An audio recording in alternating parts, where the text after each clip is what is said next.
for coming to join us for your Friday morning on this cold, blustery day. And from what I understand, it's even colder in Amherst. My name is Patrick Murphy. I'm Associate Dean for Research and Graduate Studies. And this is the second talk we've had this quote unquote spring semester for the Graduate Speaker Series. It is my pleasure to be able to introduce Dr. Mari Castañeda. She's going to be sharing with us a new edited book, which is Civic Engagement in Diverse Latinx Communities, Learning from Social Justice, Partnerships in Action. This is a talk that's a presentation will discuss the principles of Latinx community academic praxis and its possibilities in civic engagement, efforts to take place when the collaborative framework of community-based learning and social justice research partnership, which of course is an excellent talk for our community because of some of the things that our faculty and students are doing through their programs and this growing area of interest, particularly within Philadelphia and of course Temple University. A little bit about Professor Castañeda. She is the Dean of the Commonwealth Honors College and a professor in the Department of Communication at the University of Massachusetts Amherst. She's also affiliated with the Center of Latin American, Caribbean, and Latino Studies and Women, Gender, Sexuality Studies. Dr. Castañeda's field of study include Latinx Chicana Communication Studies, Digital Media and Communications Policy, Academic Cultures of Care. Her research and engaged scholarship has appeared in multiple journals and monographs, and she is also the co-editor of Mothers in Academia. So if you have some interest about that and that piqued your interest, I'm sure during Q&A you can ask about that book as well.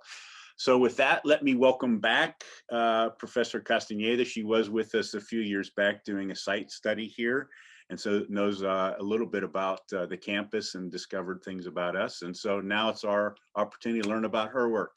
Thank you for joining us. Thank you so much, Patrick. And also thank you for, can you hear me all right? Yes. Yeah? Okay, excellent.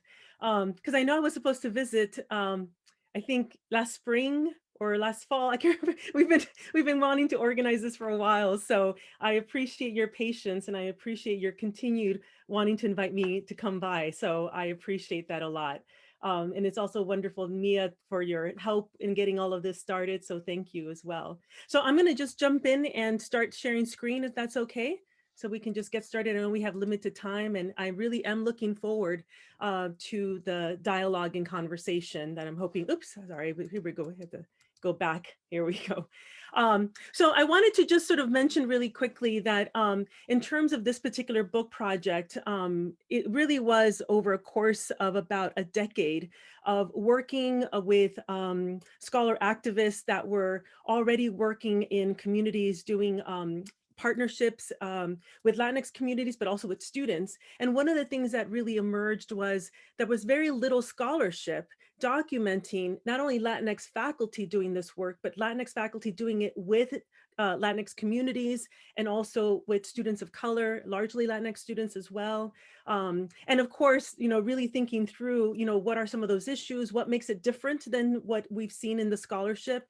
And the other thing is that oftentimes the scholarship was describing a lot of these communities as disenfranchised, as having very little assets, as in terms of their value, and therefore the university and the faculty and the students are coming in to help and really treating communities like laboratories. And a lot of the work that I was engaged in and my fellow colleagues were really trying to disrupt that and challenge that and argue that in fact, a lot of the communities that we were working with had a lot of assets and were already organizing in particular amazing ways that were not really documented in the scholarship.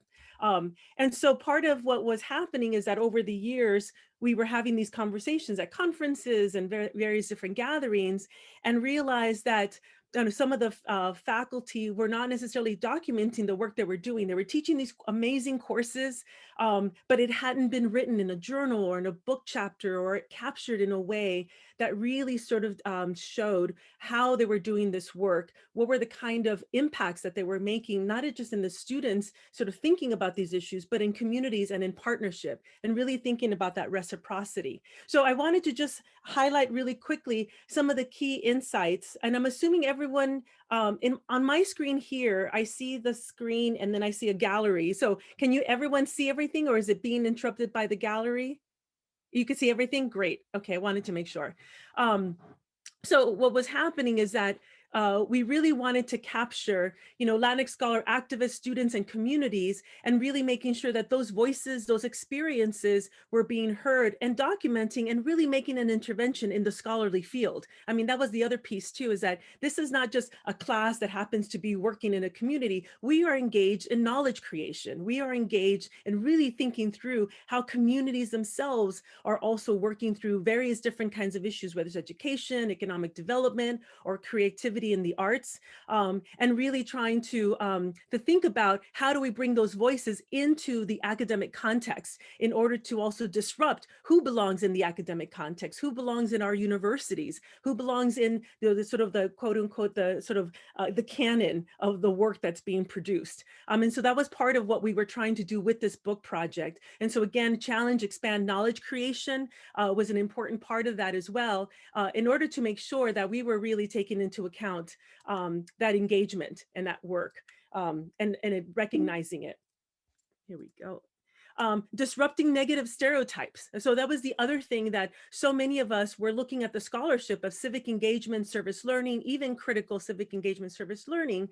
And oftentimes what we were noticing is that sort of the ways in which communities of color, the ways in which Latinx, Latino, Chicano, Puerto Rican, Salvadoreño communities were often to being described, were still very negative, and were not necessarily sort of understanding or capturing a lot of the, not just positive, but really the ways in which folks are having agency in the sort of restructuring of their communities, or the ways in which they're engaging with communities. So the other piece is that we were wanting to disrupt those negative stereotypes by having these chapters that were really dismantling or trying to disrupt those understandings. Again, dislodge community academic barriers and seeing community partners as co-creators of knowledge, as the people that were also working with us, that we're not the end all be all as faculty, as students. Oftentimes there's this notion that, at least in a lot of the community service learning sort of circles that I've been in and some of the conferences, there seems to be sort of the savior sort of approach to communities, and particularly low-income communities and communities of color. And then as a result of that sort of approach, oftentimes it creates these barriers of understanding that then really don't allow for a real good, I think, transformative work to take place. And so again, capturing in these chapters, what are the ways in which a faculty in partnership with communities and with students are dislodging those barriers and bringing community partners to the campus, and having them participate and give lectures in the class and help develop the syllabus and think through even the projects themselves. And so that was also part of that dislodging those community academic barriers, what we were trying to do in terms of that project. And then the last thing is making visible the invisible, and capturing again this really important, in that visible, invisible, it was multiple things. It was the work that was taking place, and particularly in this book project, it includes, and we really were really intentional of wanting to make sure that we were inviting assistant professors that were already doing amazing work, but then as they're moving through tenure and promotion, how is that work recognized? How is it peer reviewed? How is it sort of demonstrated, or at least acknowledged as making this kind of impact? And so we wanted to make visible that work that was already happening in their classrooms and in communities, and really document it, but also those community voices that were taking place. And the last piece, in terms of students as also co-creators of knowledge, students as wanting to be engaged. And the other thing that was, I think important and fascinating through this book project is that a lot of particularly students of color, Latinx students, were very interested in doing this community-based work, but they were also bringing funds of knowledge and all kinds of experiences that oftentimes the literature wasn't capturing. And the literature was sort of like, oh, these students are engaged, are just learning for the first time what it means to be in the Latinx community. And our students that were involved in these various different projects were like, I grew up in the Latinx, I sort of know already, I'm not starting from scratch. How do we value and bring that knowledge into account in the thinking about courses and research projects and the sort of partnerships that were taking place? So those were the sort of the key insights that sort of have emerged over time as well with having these conversations post having the book. And I wanted to contextualize really quickly. I'm just looking also, okay, I'm looking at the time because I can talk about this for a long time. And so, and I get very excited about it. So I want to make sure that I leave time for discussion, but I do have like a presentation that I want to show in terms of this concept. But the thing I wanted to show here is that partly the book was also inspired by the work that we've been doing in Holyoke, which is a predominantly Puerto Rican community in Western Massachusetts that has a long history of Boricua coming from the island from the 1940s onwards as a result of Operation Bootstrap and the ways in which they participated, not just in the factory economy, but also in the various different agricultural fields that we have here over time, and which has changed in terms of the work that they've been doing. But one of the things that was happening is that the community itself was growing and expanding. And in fact, the school system is about 80% Latino, and not just Boricua, it's also Colombiano, Mexicano, Salvadoreño, because of the changes that are happening in Western Massachusetts and migration patterns. And so one of the things that happened a couple of years ago is that we had an artist who actually was a student at Hampshire College and was doing a community-based project and did this big, beautiful project that was a public piece that was using Holyoke as the, sort of the license plates. Like if you go to Puerto Rico, it has these license plates and it has, Bayamón, Caguas, and so forth as like the Isla del Encanto at the top. Well, here it said like, we're not going to put the sort of cities in Puerto Rico, we're going to put Holyoke, because Holyoke has this very strong Puerto Rican presence and community. And so it created a big hullabaloo. I mean, people were upset about this piece. And so what he was doing too, the artist Flores was really trying to disrupt who belongs in this community. And we have a long history here, and yet not being recognized as Holyoke, not just traditionally,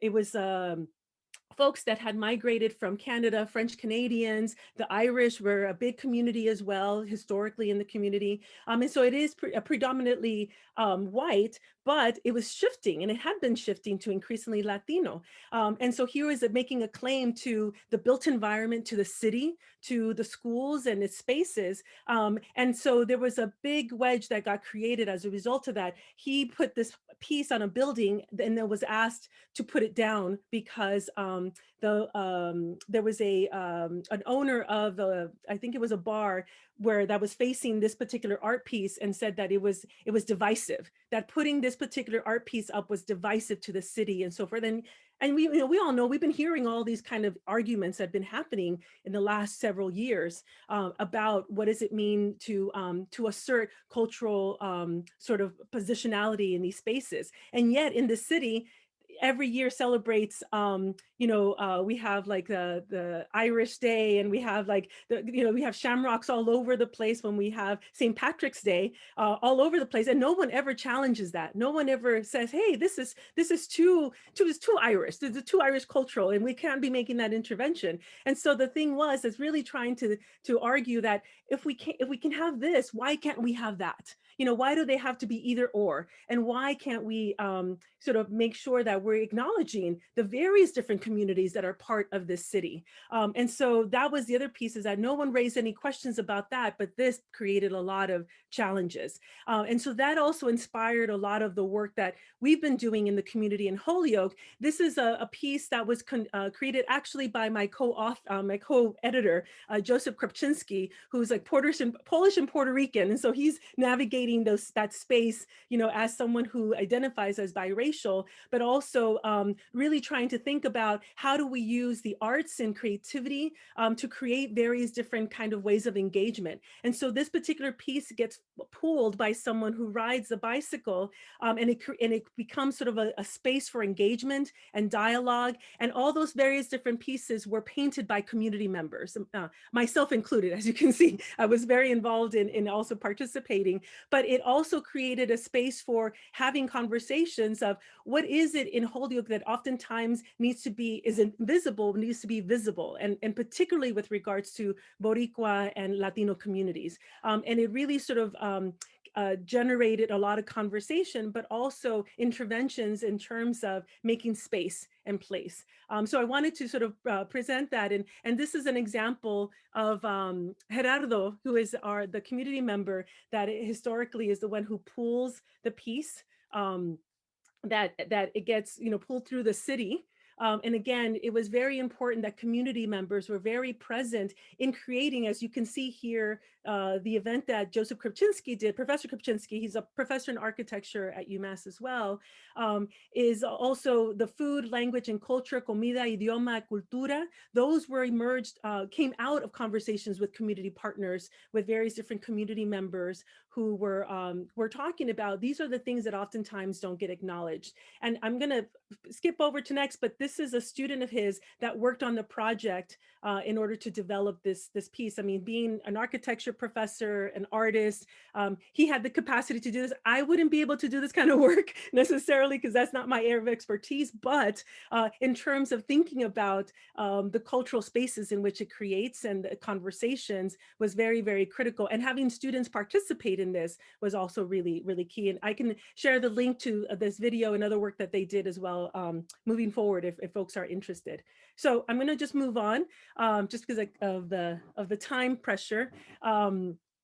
That these are the 4 concepts that again, we've been working through and thinking through, not just in the book project, but really all the community-based research and engagement in course settings and beyond, that we really sort of bring our students thinking about it. And we also have these conversations with our community partners, because the thing that's important is that we're not, again, just simply engaging in a classroom context. We really are committed to thinking about how do we do this in ways that create new forms of understanding, new forms of knowledge, that is making intervention in the scholarly field, but that is also making interventions that partners are involved in at the very local community level as well.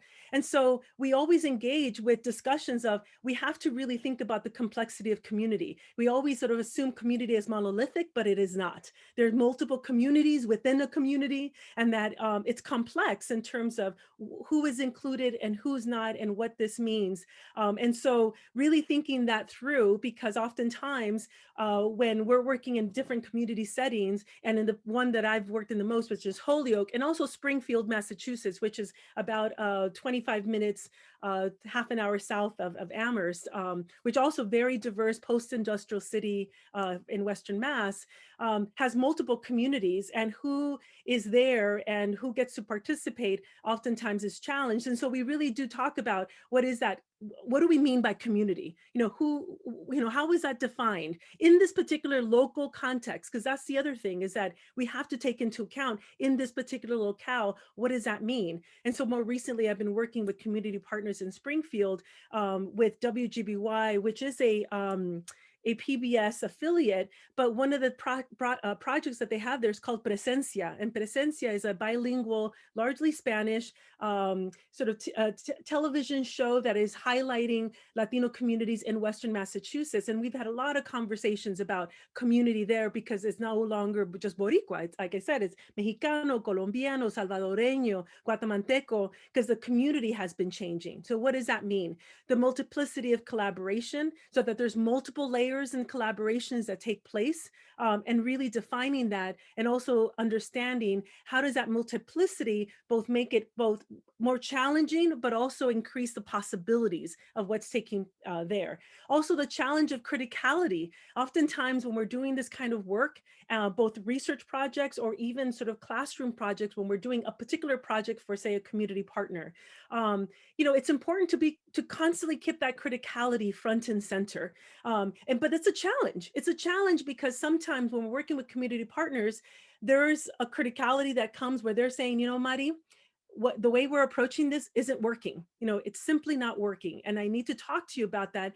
And so it's challenging when community partners are stepping up and voicing out and saying, can we rethink what we're doing here, because it's not really working out, and vice versa. Sometimes that challenge is on the other end, where I'm working with community partners and noticing certain things, and I'm like, can we have a conversation about what's going on, or in relationship to the students.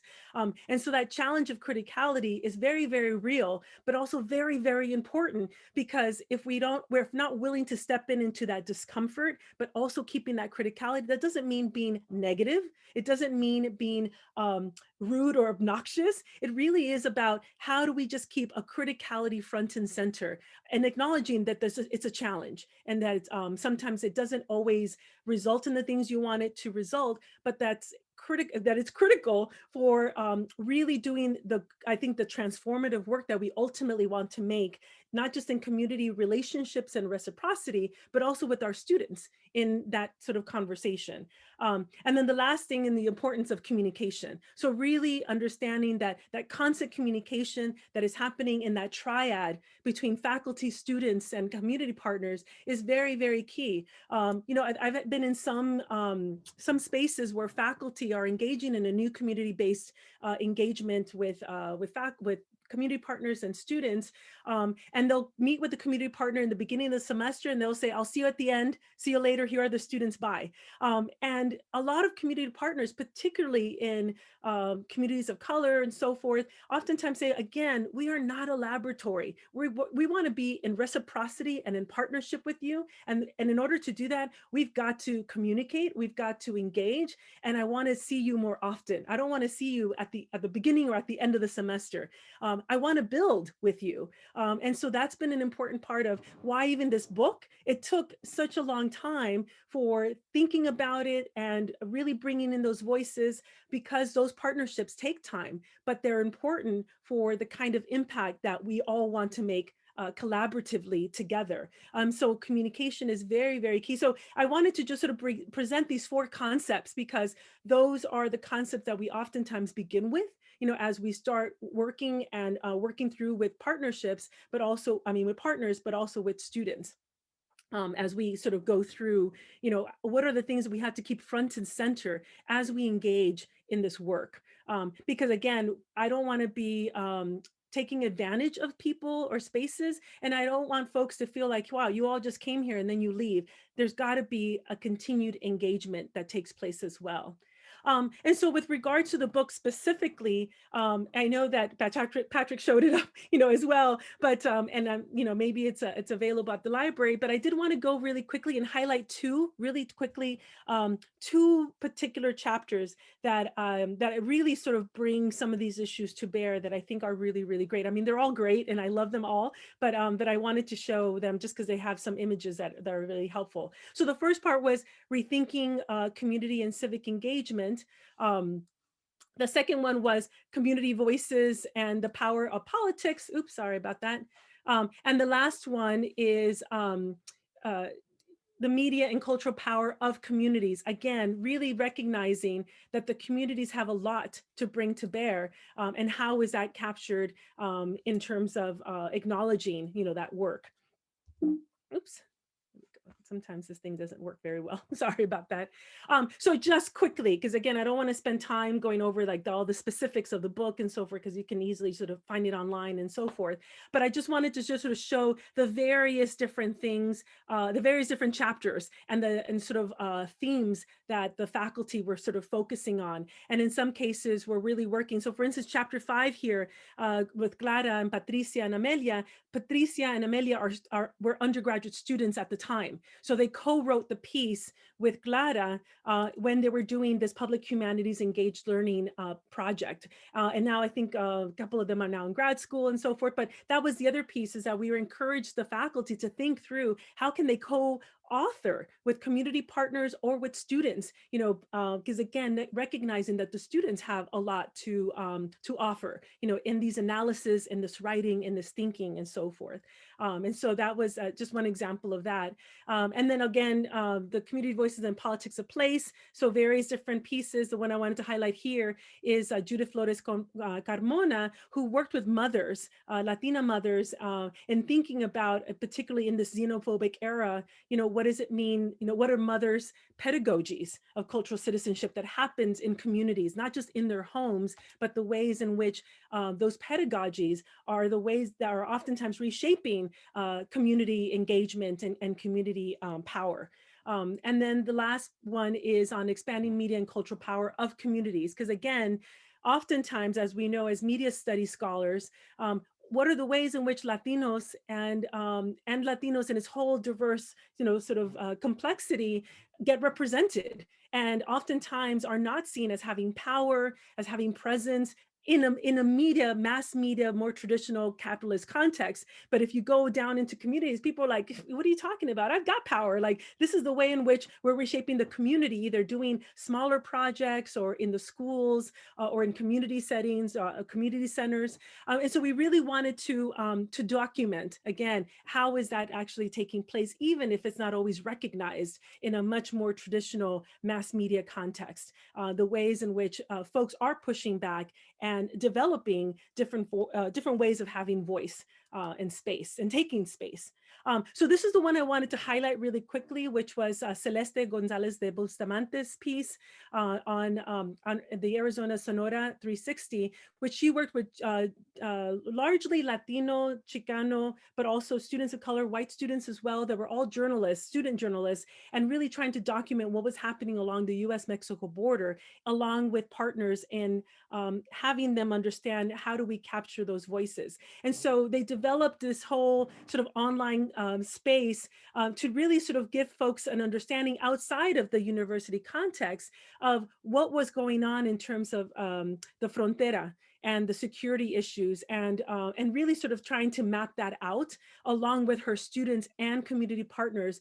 That was also pushing back and challenging the sort of assumptions, the ways in which the border was oftentimes characterized, that is always characterized as somewhere that's dangerous, as somewhere that has no sort of capacity for anything positive. And in fact, folks are saying, actually, that's not necessarily the case. And so how do we capture those different pieces?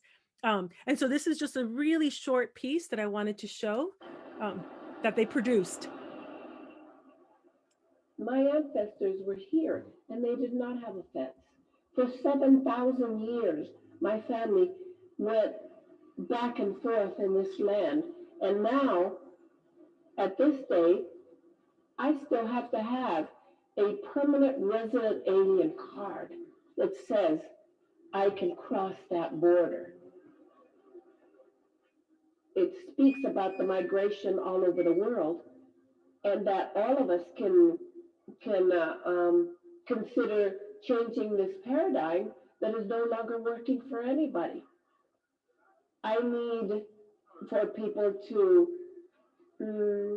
empathize, or at least try to understand where we come from. That on the border, we're not the notorious killers and the swindlers and everything, that we're just people on both sides.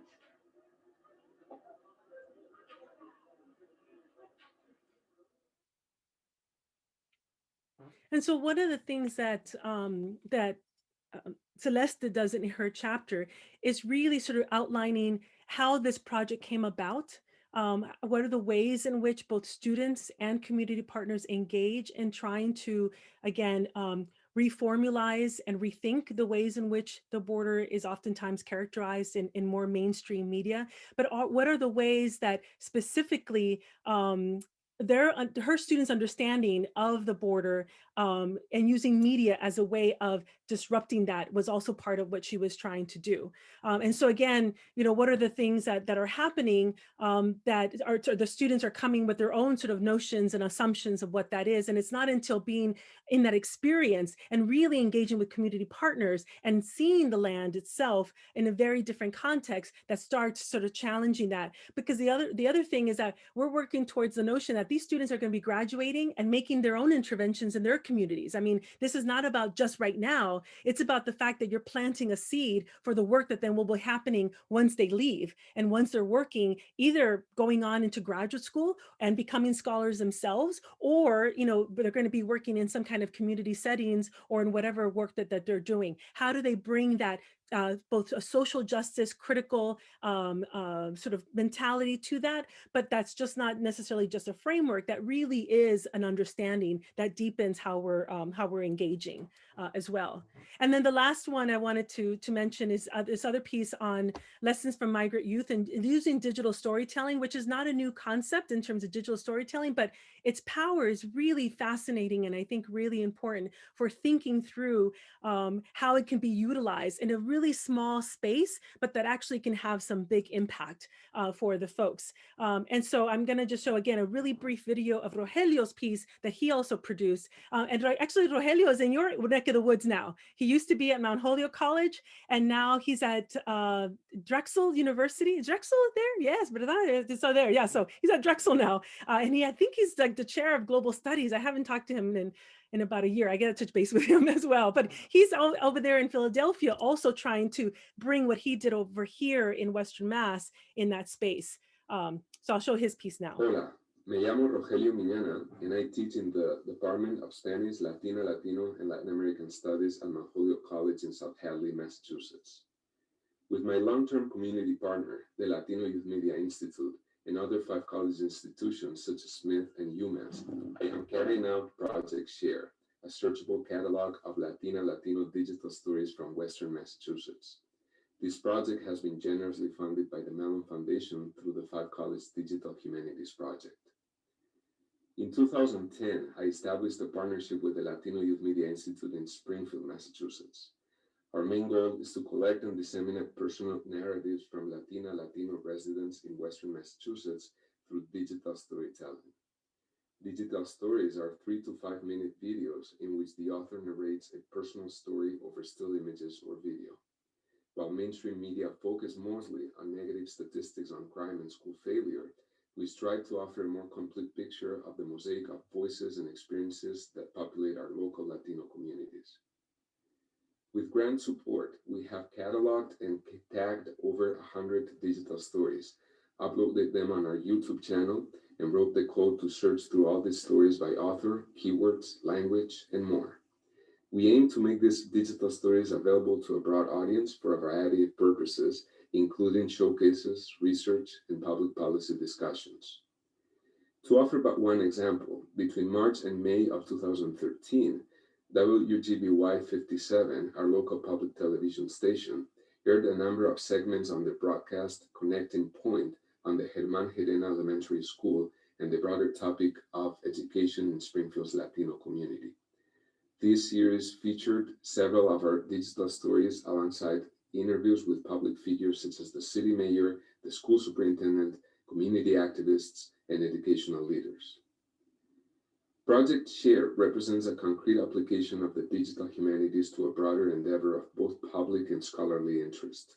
To me, the digital aspects of my academic work have allowed me first and foremost to connect my classroom with off-campus communities, as technology enables us to influence public discussions in ways previously unimaginable. We can now collect personal stories on site and disseminate them through the internet with a potential audience, residents, public officials, or scholars well beyond the classroom walls. Through this searchable catalog of Latino digital stories, my students come in contact with real-life perspectives on Spanish language and Latino cultures here in the United States. Our local communities can also benefit from the intellectual and material resources that our higher education institutions have to offer. Project Share embodies the endless possibilities of the digital humanities to connect individuals and communities at the most basic human level. In the end, we hope to influence public discourse by showcasing local Latino stories that would otherwise go untold.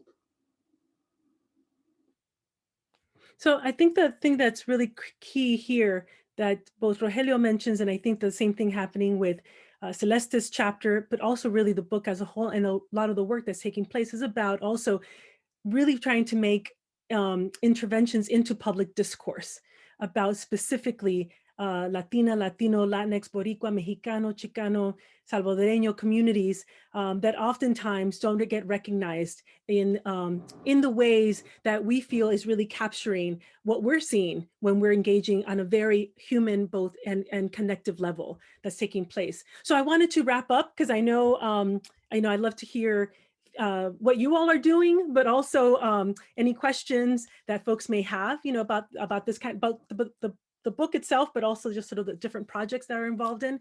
But one of the things that we're also been engaged with as a result of these conversations was also that this particular work is really about supporting activist and engaged scholarship.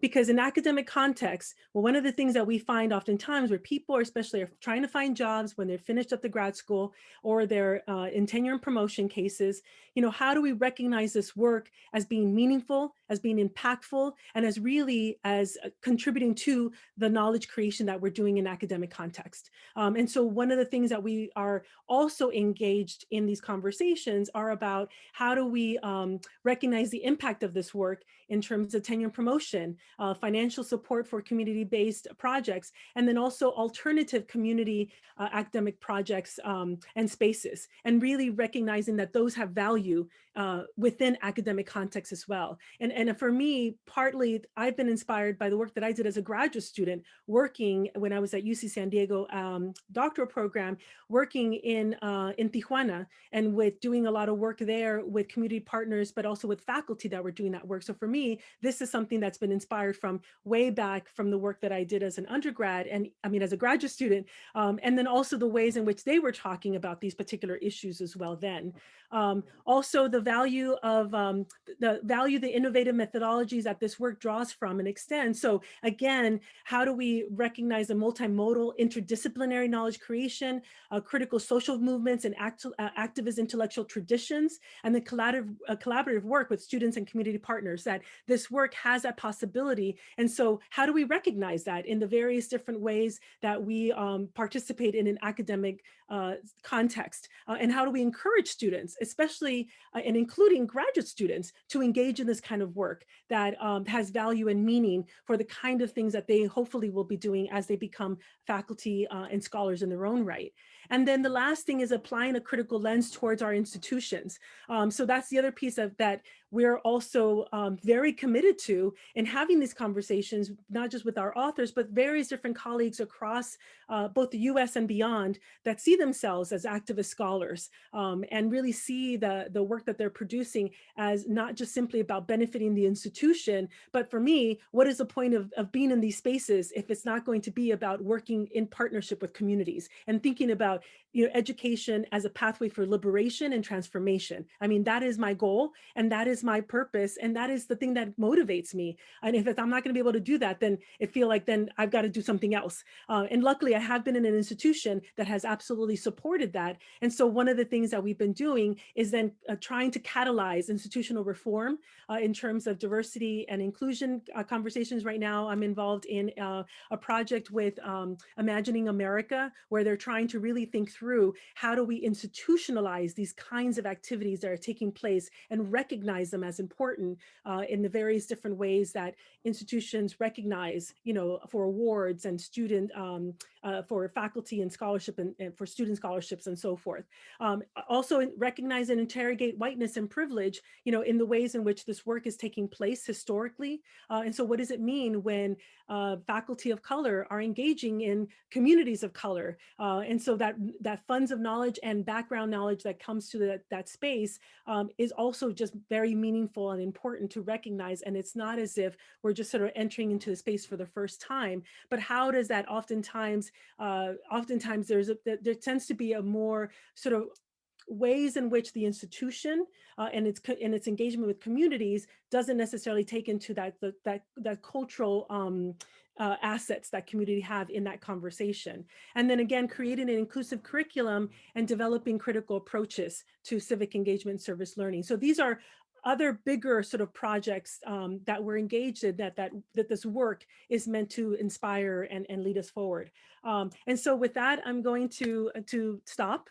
But I also wanted to note that Campus Compact also interviewed my co-editor and I, Joseph Krupczynski. And so I can actually also happy to send the link to that conversation. But Marisol Morales, which is one of the executives of Campus Compact, interviewed us, and we had a really wonderful conversation about, so what about this work and what does it mean, and what does it mean moving forward, and how do we again encourage not just institutions, but we live in departments, and departments is where in colleges, and this is where this work takes place.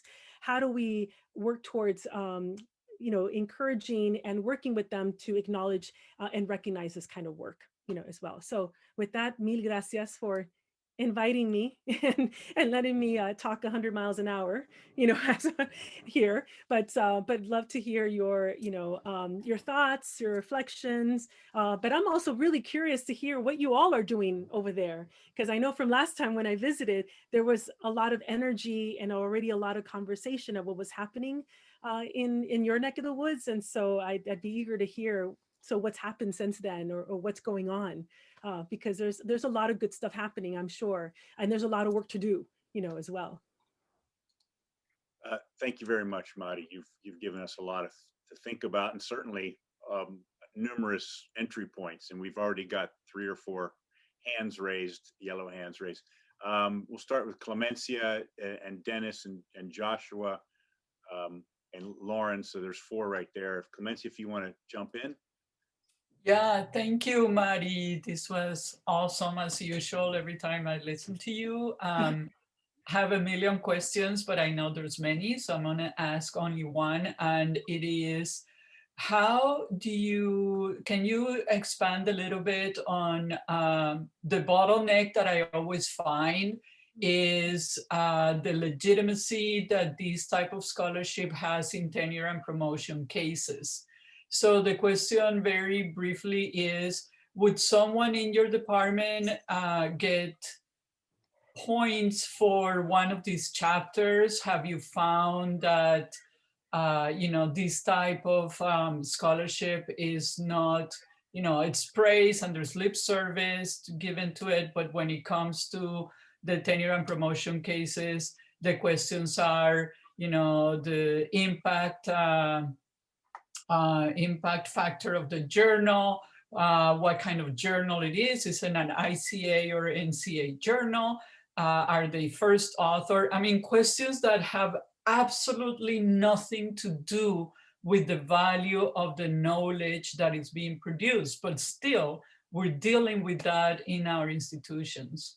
Yeah, absolutely. That's a great question. And Clemencia, I'm always happy to engage in further conversation, so llámame, we can talk some more. Pero yeah, that's a great question, because one of the things that has happened within the department is that it is being recognized. I mean, this book was peer reviewed, so it did have to go through a peer review process. So it's not as if it was just simply accepted in that context. And so that makes a big difference for the authors that contributed to this book. But the other thing is that departments have to be willing to have that conversation and really also think more broadly and more creatively. I think I'm getting like background feedback from someone. Somebody must have mic open, just double check. Okay, that's great. So anyways, I was just that departments and colleges have to be willing to have those conversations about what does that potentially look like. So in our department, we definitely have expanded beyond just NCA, ICA journals, because a lot of our faculty are also interdisciplinary. They're also doing critical work that is oftentimes not necessarily represented by those journals. I published a lot in Latino studies. And so one of the pieces that I did early on that got published in the Latino Studies Journal has been cited a lot. And Latino Studies over in the beginning wasn't necessarily considered a high impact journal, but now it is. And so part of it is also a willingness to understand the long-term impact as opposed to the short-term and just the immediate. And it's true, tenure promotion is happening in the very sort of concrete specific space of 5 to 6 years. And so you're looking at what that impact is there in that particular place. But I think that part of it is a willingness to also think more broadly of what do we think about quality and impact, and so that's the conversations that we've been having as well. And that our Office of Civic Engagement Service Learning, which actually Joseph Kraczynski is also the director of, has been initiating a lot of those conversations campus-wide. And so that also is helping with those conversations and really trying to have departments acknowledge and recognize the value of this work. Of course, there's external reviewers that are part of the conversation too. And so how do they view this work and so forth? And it's still, a challenge, because doesn't mean that this is the only thing that's going to characterize your tenure promotion portfolio. You've got to have other work as well. But if there's ways of combining these different pieces, I think that's the strategy that many of us have used that has served us very well. And so part of it is also presenting models of when it's worked really well and trying to see if there's ways that then other departments or other colleagues can utilize that same approach, as well. But yeah, lots to discuss in that area. Thank you, Mike. Joshua, if you could go ahead and jump in, you had your hand up. Yeah, I actually did it just to do the clap, but while I'm here, I appreciate it. Yeah. Thank you for doing the talk. I think something that in any like community building and organizing, like any collectivizing project, at some point there seems to be pushback. Has there been any pushback for you that kind of backfired on the people, like the people that did the pushback, that actually motivated you to just exponentially grow the project? Like, was there any pushback that actually really galvanized the project to go forward? You mean pushback from communities or from the institution? Within the institution, yeah. Because I feel like the community would be receptive. Yeah, exactly. Actually, in the beginning, because I started doing a lot of this work as a pre-tenure faculty member, and in the beginning, there was definitely some feedback where folks, not necessarily actually, again, in my department in communication has always been very supportive of this work. And it was from outside faculty who were worried and concerned, like, this is going to be time consuming, this is going to take you away from your scholarship and so forth. And so it wasn't so much pushback, but really trying to dissuade my ability to participate in that work. But because of the 5 college, actually the 5 colleges have a very strong network and a 5 college community-based group that already is doing work in communities. So a lot of it is pointing to, well, look, there's already institutionally, we already have this kind of work happening. And so that makes a big difference. But, about a year ago or so, Joseph and I did co-host a conference on campus that was based on the book, but really brought all these community partners and faculty that were doing this work to really recognize what was happening in Western Massachusetts. It was actually a really powerful gathering. And several months later, a faculty member from a department was said, I think it was not okay for you to bring all those people to campus.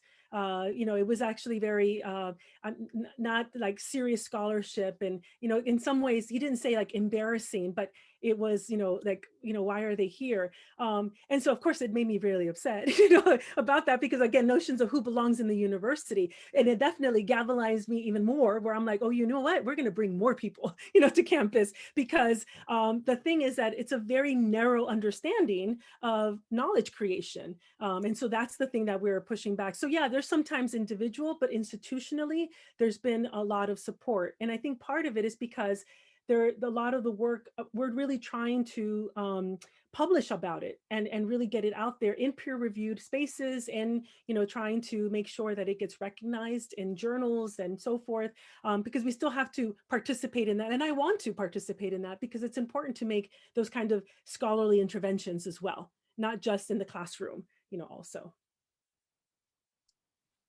Dennis, please. Oh, hi there. I really thought it was a great presentation, and I really liked your section in rethinking community and civic engagement and how it addressed the savior mentality, because it's important for community members not to infer that they may be perceived as charity cases. I was just wondering, what strategies did you find useful in reframing the savior mentality to promote positive engagement and partnership? Oh, fabulous question.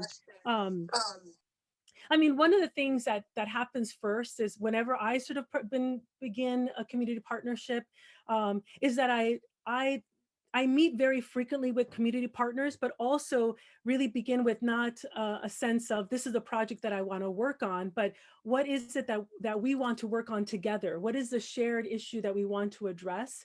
And in fact, a lot of I had teaching a class on Latinx media studies that got started not because I came up with it.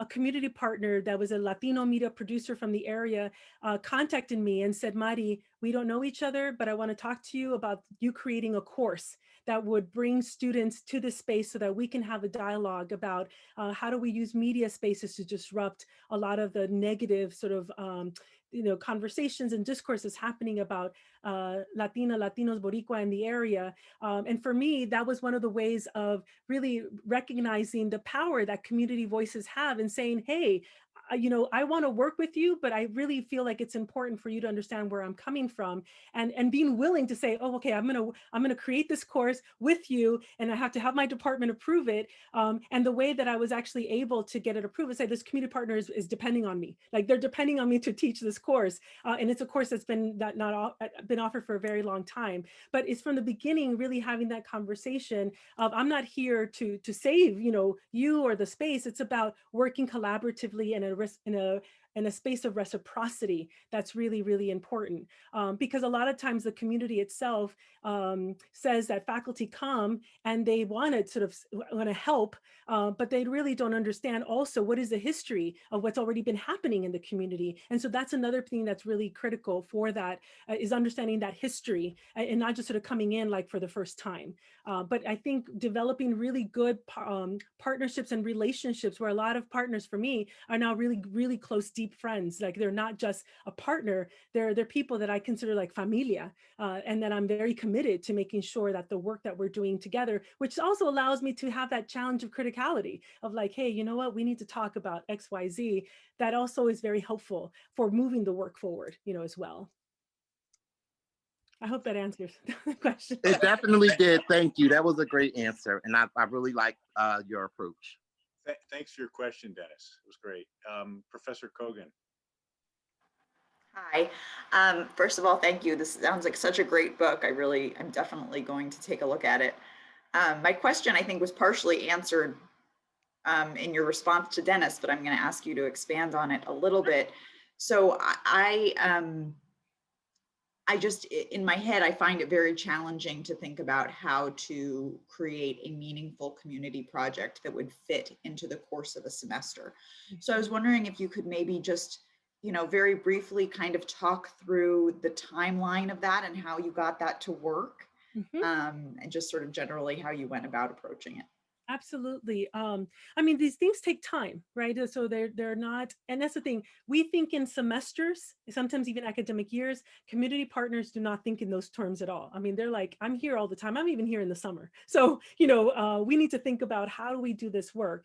And so for me, it's about making that commitment of, I'm going to be teaching this course, and I know I'm going to make this commitment for the next, say, 3-4 years, where this partnership is not about this one semester, this 1 year, but it's going to be over a period of time, and we're going to build on the work that the students have done before. So every semester when we're working with the students, I tell them, I share the work that was done before. So we're building on work that students have already done previously. Some of the students that have taken the class from years back are still in touch with me. They send me things. They're like, I want to follow you on Instagram. Like they're students that are now doing really amazing, wonderful work. And of course, everyone's doing various different things, but it's about building over time.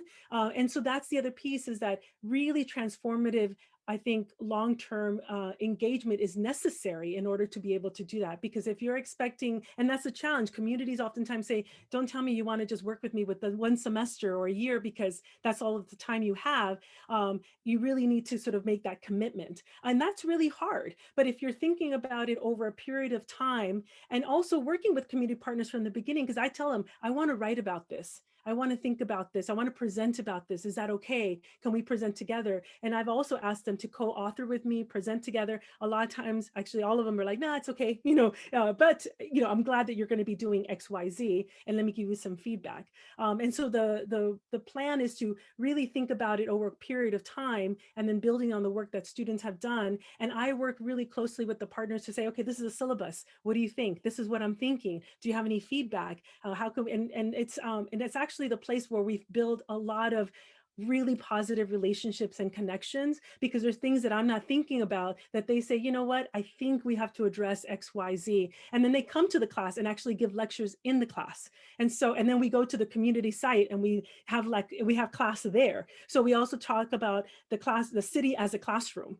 And so that we're not necessarily in the classroom all the time. Oftentimes we're off campus and in the community setting itself. And so a lot of times we're in parks and having sometimes classes there. So it just sort of depends on the class itself, but it's about that long-term engagement. And again, yeah, happy to talk more about the really logistics, specific stuff, because that's really important to make it successful. So that you're able to sort of think through, how do I make this something that's deeply meaningful and not just a one-shot deal? Because that's the thing that we're trying to avoid as much as possible, is that one-shot deal that then benefits you and your students, but not necessarily the community itself. Thank you. Joshua Pongan, I missed you earlier. I called on you, but I think maybe it got... So I'd like to give you an opportunity since you're waiting so long, and then Professor Mann afterwards. That's no problem. Thank you so much. And thank you so much for this talk, for this conversation. It's been fascinating. I'm coming from this Department of Spanish and Portuguese here at Temple. And there are a few of us in our department who have been trying to, and have been working for years in community engagement and civic engagement.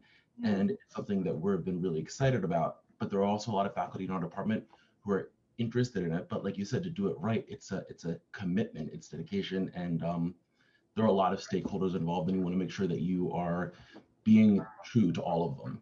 So one thing we wanted to talk about, or I was questioning, is how are there scaffolded ways that you can get faculty, for example, who are like, oh, my background is in Latin American literature, I know nothing about community engagement. When you kind of balance all of these factors, and how can you scaffold their approach and their kind of dipping their toes in first and moving forward in a way that is realistic for them, realistic for the institutions, but then also never puts at risk communities and community partners? Yeah, no, that's a wonderful question, because you're right. You can't just sort of jump into it. Like, how do you scaffold? How are you mentored in doing this kind of work? And I don't know if Temple has a civic engagement service learning office, but we have the Civic Engagement Service Learning Office that Professor Krupczynski has been organizing, and we have a faculty fellows program that actually invites faculty to participate in a year-long fellowship to get them exactly started, to really understand the lay of the land, the scholarship in the field. How do you do this with empathy, with compassion, with social justice orientation, and so forth. And that really allows for faculty to build that. As a result of some faculty in our Spanish and Portuguese department participating in that, they then were motivated to do not only a course that has a very important community engagement component, but they actually created a position. And so now there's a professor named Stephanie Feta, who's now in that position in the Spanish and Portuguese, whose work is specifically oriented, and she teaches, she's actually Chicano Studies literature professor, but that is part of her assignment as a faculty member of the department is to also do civic engagement service learning work. And so really bringing those two things together is what she's been hired to do. And so she's doing it. And so part of it is how do we get faculty to sort of think about the possibilities? They themselves start doing some of that work, and then they get inspired to then say, can we actually create something that someone really is doing it? Not that they'll stop doing it, but now someone is really organizing much more fuller projects, for instance. And so I think that there has to be an institutional sort of conversation that happens, but at the same time, there's ways that departments can begin those conversations. The other piece that I would say is looking around. That's what we did. We looked around the field across the US at different institutions, different colleagues. We knew, like, what are people doing? How can we learn from them? How do we not reinvent the wheel? And so that was partly what the book inspired, was a result of that, of seeing that different people were doing things and wanting to create sort of a space where that can get captured and potentially sort of give people models that they could potentially think about in their own departments or in their own work. Because I think that that's one of the things that missing is oftentimes we stay within our institutions, and reaching out to others like Rogelio, who's like in your neck of the woods now, he would be fabulous to invite to specifically, and how does this happen in the Spanish and Portuguese department, as well. So that also would be the way that I would also recommend starting that conversation and making those steps as well. But the willingness, if the willingness is there, then that's already like half of the battle, as well.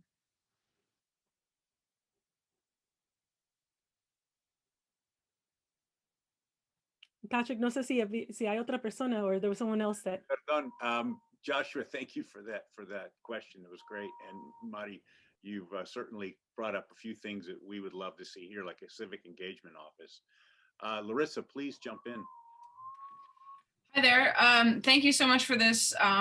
Really great to hear all the things that are happening, and the approach to knowledge making and scholarship is dear to my heart, part of why I'm in academia as well. So it's great to see that being discussed and put into action. I had a question. I loved all of the different logistical questions that people have been asking, because I had all of those as well. I wanted to know how these things, how one builds this, how one gets started. And I guess I had another sort of a logistical question on the other side about knowledge making, because one of my favorite things about teaching is sort of getting students or people I'm working with to see themselves as knowledge makers, because often they don't, especially at Temple, see themselves as people who are sort of entitled to participate in that.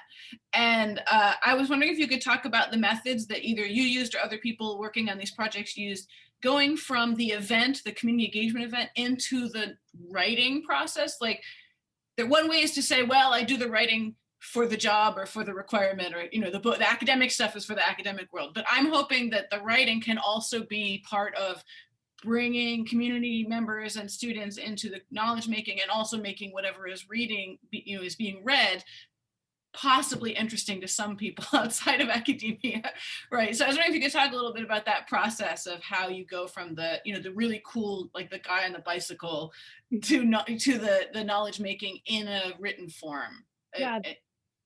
Yeah, so important. Absolutely. I think that one of the things that's very, a principle that's very central to any kind of civic engagement service learning kind of work is that there has to be constant reflection, from students. And that means that there's constant writing.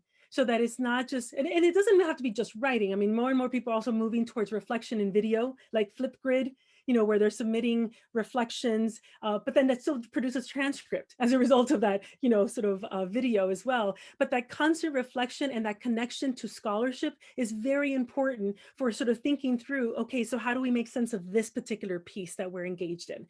What is the scholarship that is about X, Y, Z? How am I reflecting in my own sort of participation in this space? And ultimately, what does that mean? Not just for me, but for the work that's taking place in the community that I'm involved in. And so I would say that reflection is an absolutely critical piece that has to happen from the very beginning, because the thing that I tell students as well is that, we write so we can think, and we think so we can write. So the thinking and the writing are actually go hand in hand. It's not an end product. It's a process for thinking through what are the challenges, because some students really do get challenged. I mean, I had a student at one time say there was knew about the class and so forth, but at the end gave me really negative reviews because they felt that the class was too focused on Latinx communities, even though it was a Latinx media studies class. So, but then they were sort of, they were upset with the fact that we were using critical theory, Latinx critical theory, Chicana feminist theory, so as a student who, it was just encountering this for the very first time, and really, really challenged with it. And interestingly enough, a year later gets in touch because it's like, okay, now, so sometimes that reflection, exactly, it doesn't happen immediate, it happens over time. And so I was actually, even though I was very sad about her initial kind of reaction, at the same time, I'm like, that's okay, because it's okay to be uncomfortable. And it's okay for you to be challenged, and it's okay for you not to feel it. At the same time, had really positive relationship with the community partner as well. And so was sort of challenged in that way. So that theory and that practice have to kind of go hand in hand, as well. So absolutely. And there's a whole other process that happens in terms of getting to that point of writing, which I'm happy to talk further about, like, how do you get to the actual publication piece, like the actual that's a whole other conversation, but would love to do. I might ask you about that sometime. Yes. Yeah, absolutely. Yeah, feel free. Absolutely. And I know we're already out of time. Sorry, Patrick. We're out of time, but there's a lot of people still here. So if you have a few extra moments. I do actually, yeah.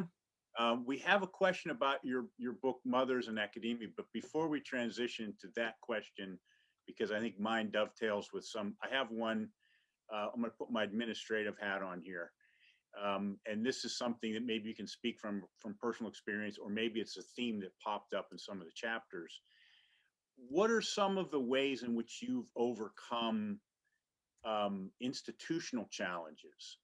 So, many institutions, they're in urban areas such as Temple University, and there's sort of an underlying risk aversion. And so doing community work or getting classes set up to work with communities can be exceptionally challenging because there's an underlying sort of litigious element. Lawyers get involved, people need to sign documents, protecting students, so forth and so on, right? Obviously, this is something you can't answer right now. We could probably do a whole workshop on these things, just learn from it. But I just wonder if there's any sort of tips that you found out from the creation of this book and your many years of doing community work to help get administrators and decision makers who sort of deal with these things committed to the same kinds of things that you are and see the value in it. I mean, I think having a civic engagement service learning office, number one, is so key. I mean, in terms of institutionally making that commitment of this is an important part of not just a department, but what the university itself is committed to, right? Because once you have an office like that, it does allow for those kinds of conversations about, okay, so what are the ways that we're going to make sure students are safe, or how we're going to make sure that students get from point A to point B along with the faculty and partners, or if partners are coming to campus. And our campus, that office has been around for like 25 years or 30. It's a long time, but it's also part of a history at UMass that's very labor studies oriented, very activist oriented historically as an ethos of the campus itself. However, it didn't, it had to emerge from somewhere, right? Like it had to, it didn't just sort of fall from the sky. And part of it had to do with faculty asking for this kind of work, asking for this kind of space, and meeting with, not just with department chairs, but deans and associate deans and folks, and trying to get them to understand the value and importance of this kind of work in the classroom and in communities. And so I think it's partly trying to find who are those allies, those administrative allies that see that those possibilities, that are willing to think through, how do we then make this happen? What would be necessary? And also understanding baby steps. Like you won't be able to have the whole enchilada all at once, pero taking like those smaller little steps that then allow for like, okay, so what does it look like in this department? What would be those various different issues? Because you're right, we're always there's always a concern of like, oh, is there something that happens when a student is out there in the community, or something happens and so forth. Thankfully, so far, we've been fine and we've been good, but part of it is because we also host what's called Springfield Bound and Holyoke Bound, and it's a sort of one-day orientation for all students in the 5 colleges that are going to be in community-based settings that go into the community for a whole day of training and understanding and history, sort of landscape, sort of context setting, that then is also the community itself is giving those workshops and giving those lectures and so forth, so that we do a lot of front load work for the students as well, so that we're not just dropping them off, but they understand what's happening, and we're building that not only understanding, but also commitment from them, and then the community partners themselves. So that also resonates a lot with the administrative leadership of like, okay, like there's an intentional approach that's happening here. It's not just kind of like, let's just let the students go free, but there's a lot of that work that's happening, which is why that CECL office has that faculty fellowship, in order to and that faculty fellowship is funded by the provost office. So there's like real commitment that then institutionally creates the context of allowing for this work to happen, but also supporting it and understanding those kind of logistical issues that will also always keep in mind, as we move forward. So that would be, I think that sounds like a phenomenal model. Yeah. Yeah, and I think, but I think also beginning small is possible, because I think that's what happened. It started all, from my understanding, is it sort of started happening in the anthropology department way back in the day with a faculty, Art Keen, who was doing a lot of sort of scholarship activist work with students. And so it sort of begins somewhere, building teams of faculty and then working the ground up is really how I think it sort of emerged on our campus, as well. But that's what I would encourage you all Thank you. think about. Yeah. Don't be surprised if I follow up with you on this. So. Yeah. And, I know Joseph would be more than happy to also talk Yeah. about, what's happening in that office as well, given he's also co-editor of the book. Right. That would be great. Thanks for that advice. Okay, so let me go back to the chat. Who was it that, Elizabeth, about mothers in academia? Thank you so much for the talk, and thank you for letting me ask this question. When Dr. Murphy mentioned the book, I took a quick look and read your Surviving and Thriving chapter, where you mentioned like the gatekeeping practices. And it got me thinking, when nowadays, especially with COVID, living a marriage-free, child-free life is if anything, like more of a radical choice. How can we sort of be vocal, and be supportive and celebrate motherhood while also making space for colleagues who are weathering the when are you getting married, when are you having children questions during family gatherings? I am very vocal about my motherhood, but sometimes I feel like I'm perpetuating this norm that some people are trying to disrupt. Does that make sense? Yeah, no, absolutely. And yeah, and that in itself could be a whole other conversation, right? In terms of, motherhood in academia, parenthood in academia, which for me is something that is very important to me, not only because when I was a graduate student is when I had my son, Miguel. And so it was at the end of my second year that I had my son. So I am going through all my courses, advancing to candidacy, writing the dissertation with the baby on the lap, through the whole time. And so I've been very committed to mentoring and supporting, students that are going through very similar situations, along with also faculty, because I'm also participating in various different groups related to that. But I think that one of the things that I've learned over the years, and certainly from co-editing that book and some of the work we've done afterwards, is really thinking of it more broadly as cultures of care. Because cultures of care really allows us to understand it's not just those that have children, but there's some of us that may don't have children at home. Like I don't have a child at home anymore. He's off in the world and grown up, but I do have a mother that's ill. And so how do we also think about academic cultures of care that support the faculty and students from across the board, where a student may have children, but they may have ill parents or an ill partner, or just juggling multiple things at the same time. And in some cases, how do we do cultures of care of caring for our own selves? So maybe I don't have any of that situation, but I'm struggling and I'm trying to sort of hold it together. And especially in this COVID time, where I know a lot of faculty and also graduate students that are living by themselves, that don't have family around, that don't have a partner or children, but that need also just as much support to make sure that they're not only successful, but also able to hang on and have that thriving feeling that they're going to be okay. And so I think that one of the things that's important is also recalibrating how we think about care in an institutional academic context, where, and so that's the other thing we've been having conversations on our campus is about cultures of care, as opposed to only the care of, say, mothers or fathers, but really thinking more broadly. But at the same time, being very clear about the fact that even the cultures of care are not all in the same, they're not experienced in the same way. And so a lot of our parents and mothers in particular are really caring a lot, particularly in this moment. Children at home that are having to learn online, at the same time teaching classes and doing their research. And so one of the things that we've done I participated last year in, there were these mentoring groups for women faculty that had children in order to talk about what are the challenges, what are the strategies people are using, and how can we build a network of support to make sure that we're all sort of moving through this together without feeling isolated or alone. Because that's the other key thing, is the isolation that makes it much more difficult and harder. And when you hear and talk to other folks that are maybe going through the same thing, differences of course occur, but then you don't feel as silenced And you also feel more empowered to also say, like, this is the reality of what I'm going through. And there's nothing wrong with that. But also knowing that other people are going through that, that it gives you that sort of fortitude to be able to move forward.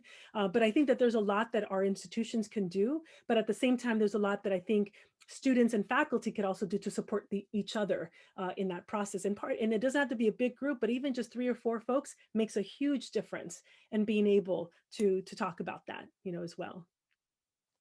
Thank you so much. You're welcome.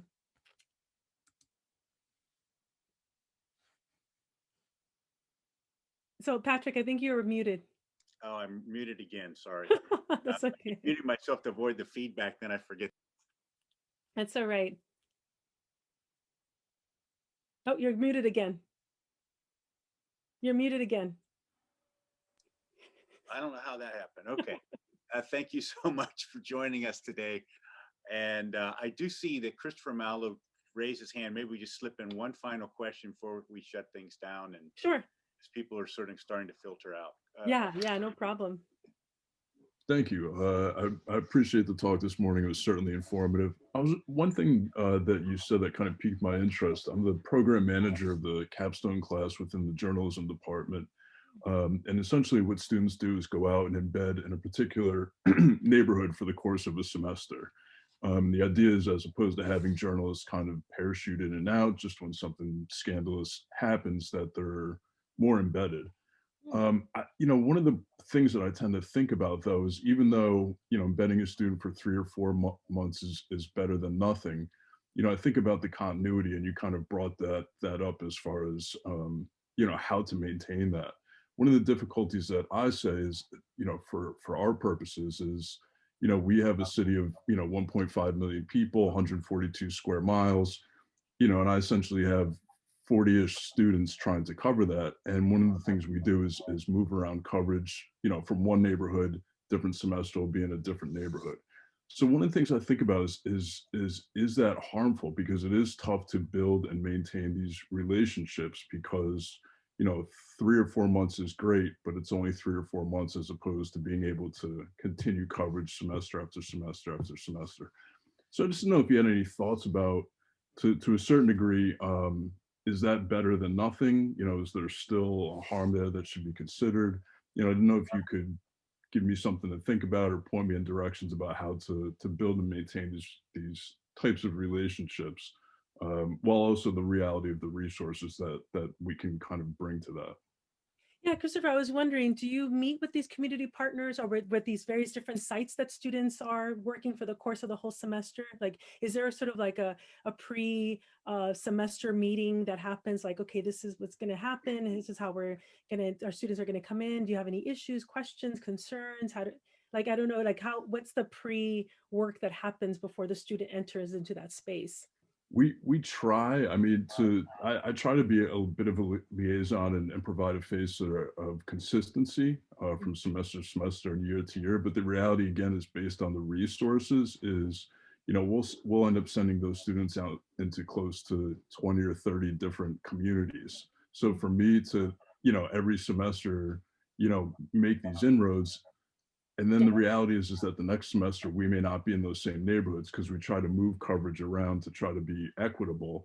So, it's trying to do what we can, recognizing the limitations, but also always trying to consider how I can do things differently or better.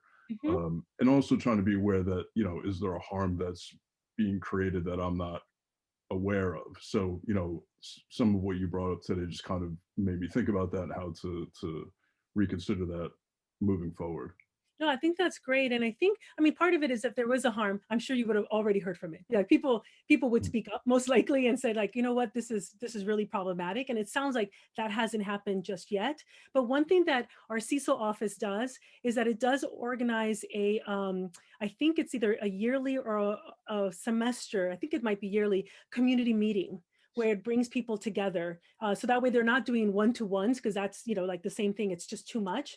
But they do sort of offer the opportunity for people to come together, to give feedback, for them to get to know each other, for folks to understand who are we working with in this context. That might be something you might want to consider, where it might be less time consuming, but also still opens that door of relationship building and connection. And then also being very clear to folks as like, if there are issues, I want to hear them, because we don't want to do harm. We want to be a positive, productive force in the community. And I think just even hearing that, from my experience, community partners already themselves are oftentimes like, that's just awesome, because sometimes they don't even hear that necessarily. And so I think that that opening, just even creating a space for where that could be a possibility, I think is already a very positive direction, where they know that if there is something, they can come to you. And even if it's not at the point where it's all really bad, but even if they're starting to notice things, who can they go to address an issue of maybe a student not really working out, or there's some challenges and so forth? Because I think that communication piece is very, very key for making sure that that we really are not reproducing structures of power and harm, but in fact are really seeing ourselves in partnership, with those partners. So that would be something that I would recommend, is like, if there's a once a year community meeting where people also get, because they like also meeting each other, like, oh, I didn't realize you were working with them too. Oh, that's so great. Oh, and so I think that also builds community within the community itself, even if it's in a broad base space, also. It's an excellent suggestion. Thank you very much for that. Yeah, no problem. So thank you, Patrick, for inviting me. And it was a pleasure. It was wonderful. Thank you so much. You've been inspiring, and it's so timely considering the conversations we're having here at Klein College. There's a lot of directions we're trying to invest in that you're already doing, and your talk, but also the book gives us some things to build on. So thank you so much. Yeah, no problem. Anytime. And, I enjoyed my visit when I went back in the day, I went to visit you. So, someday we'll get to visit in person again. Right. Well, that was the plan, and hopefully we'll be able to circle back on that. But that sounds thank great. you for making your time today and join us. And thank all of you for coming. We had at one count about 65 people in the Zoom, which is wonderful. So I know a lot had to go to their classes. Thank you for joining us this Friday morning. And everyone stay safe. All right, great. Thank you so much, Patrick. And thank